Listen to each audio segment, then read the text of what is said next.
जी, अब हमने देखना है बर्न्स के पेशेंट को। उसमें ये है कि अपने पास जब जो बर्न्स के पेशेंट है ना, इसमें आप देखोगे कि इसमें एक तो सोडियम का लॉस होगा, ठीक है? क्योंकि स्किन जलने की वजह से फ्लूइड्स का लॉस होता है और सोडियम का भी लॉस होता है। साथ में एल्ब्यूमिन हाइपोएल्ब्यूमिनीमिया होगा, ठीक है? एल्ब्यूमिन कम होगी और इसकी वजह ये है कि जो अपने पास परमेबिलिटी है कैपिलरीज़ की, वो ज़्यादा हो जाती है एंडोथेलियल रिट्रैक्शन की वजह से।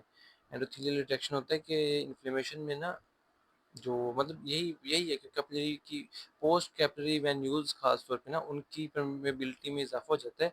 तो ये स्पेसिस गैप्स आ जाते हैं और प्रोटीन्स और जो सेल्स होते हैं इन्फ्लेमेटरी सेल्स, वो भी टिश्यूज़ में जा सकते हैं आसानी से ना। तो वो उसकी वजह से होता है।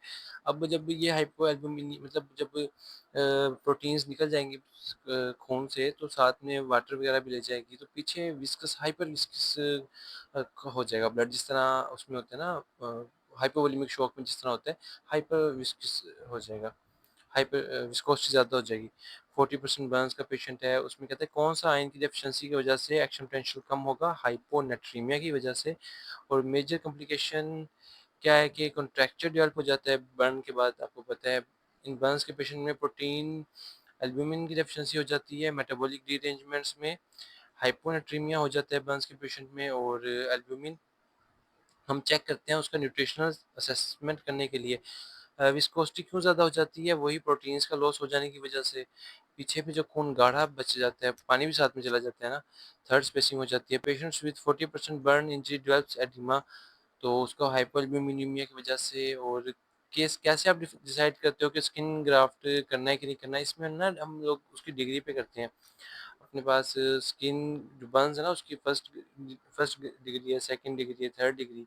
फर्स्ट डिग्री में होता है कि एपिडर्मिस सिर्फ इफेक्ट होती है। सेकंड डिग्री में होता है कि कुछ हद तक डर्मिस भी इफेक्ट होती है। थर्ड डिग्री में होता है कि डर्मिस सारी की सारी इफेक्ट हो जाती है, मतलब सारी फुल फुल थिकनेस इफेक्ट होती है। और चौथी में होता है कि मसल्स और जो बोन्स वगैरह ना, वहाँ तक मसला आ जाता है। तो ऐसा है कि हम लोग स्किन ग्राफ्ट को डिसाइड करते हैं स्किन अपेंडेजेस की बेसिस पे भी कर सकते हैं कि अगर स्किन अपेंडेजेस इफेक्ट हो गए हैं, मतलब वो अपना थिकनेस को डिसाइड करेगा ना, कितना गहरा है अपना मसला। तो उसी को उसको आपने इस तरह देख लेना है। एथलीट थर्ड डिग्री बर्न के साथ है, उसमें कॉन्ट्रैक्चर बन सकता है। और बर्न का पेशेंट है, फीवर, हाइपरटेंशन, अब ब्लीडिंग डेथ इसी स्टार्ट हो गई है, तो डीआईसी स्टार्ट हो गया है। एक कौन सा है जो हाइपोकालिमिया, पोटेशियम को सेल्स में को इंटर करवाता है, सोडियम पोटेशियम इंटरफेस, एटीपेज। और बर्न का सीवियर बर्न से अब blood Ojing from the capillaries, ये एल्ब्यूमिन की डेफिशिएंसी की वजह से है। सीवियर बर्न का पेशेंट है और ये ब्लड ओजिंग, ये डीआईसी का केस वैसे है। और ब्लड ओजिंग फ्रॉम एडिमा हो गया, होल बॉडी का एडिमा हो गया, ये एल्ब्यूमिन की वजह से है। बर्न का पेशेंट है और लाइकली कैपिलरी परमेबिलिटी की वजह से एडिमा होता है। सही है। Temperature hot, burning sensation of skin is felt 45 degree. 45 degree ये ना थ्रेशोल्ड है कि इससे ऊपर जो हीट हो, इस पे ऊपर हीट होगी ना, वो एज अ पेन परसीव की जाएगी, बजाय हीट के ना एज अ पेन परसीव होती है। तो बर्निंग पेन जो सेंसेशन होती है। 40% बर्न का पेशेंट है, loss of water and electrolytes, तो कौन सा इलेक्ट्रोलाइट जाएगा ज़्यादा? हाइपोनेट्रीमिया होगा, लो वोल्टेज एक्शन पोटेंशियल बन जाएगा। नॉन बैक्टीरियल अपॉर्चुनिस्टिक ऑर्गेनिज्म कौन है बर्न्स के पेशेंट में? कैंडिडा है। और इमरजेंसी रूम में है, बर्न्स का पेशेंट है, फीवर है, ब्लीडिंग डेथ डिसीज हो गई है, तो डीआईसी का केस है। ब्लीडिंग है तो डीआईसी का केस बन गया। Skin burn prevention of contracture, glucocorticoids, glucocorticoids दे सकते हैं, पर एहतियात से देने होते हैं, क्योंकि उसमें इम्यूनोसप्रेसिव थेरेपी, इम्यूनोसप्रेशन करवाते हैं ना, तो स्किन अगर आपकी जल गया तो वो पहले ही एक बैरियर आपका टूट गया है, तो पहली रिस्की है आपकी बॉडी, तो आप एहतियात करनी होती है। इससे बेहतर होता है कि आप वो करवाओ, फिजियोथेरेपी करवाओ, ठीक है।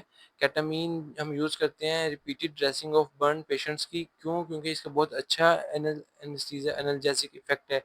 और ठीक है, तो ये आपका हो गया।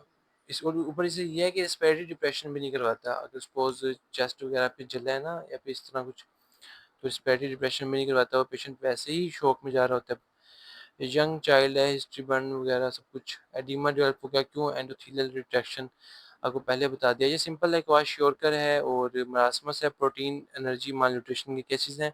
क्वाशियोरकर में मेजरली प्रोटीन की डेफिशिएंसी होगी, सही है, और इसमें एडिमा होगा। मरासमस में ओवरऑल कैलोरीज की डेफिशिएंसी होगी और मतलब बिल्कुल सूखा सा, ऐसे बिल्कुल मरियल सा होगा बच्चा, मतलब मरासी टाइप कह लो।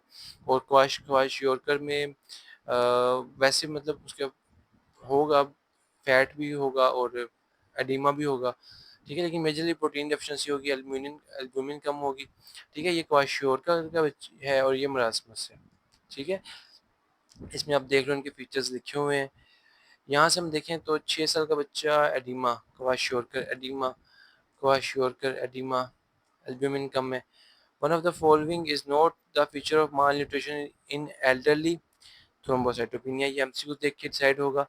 डिस्टेंडेड एब्डोमेन है और वही एडिमा है, यानी कि क्वाशियोरकर एडिमा है, क्वाशियोरकर। फिर कहते हैं कि ब्लीडिंग गम्स हैं और रेजिस्टेंस टू वेसल्स, कर्वे का पेशेंट है, विटामिन सी डेफिशिएंसी की वजह से। 11 साल का बच्चा है और 11 माह का बच्चा है और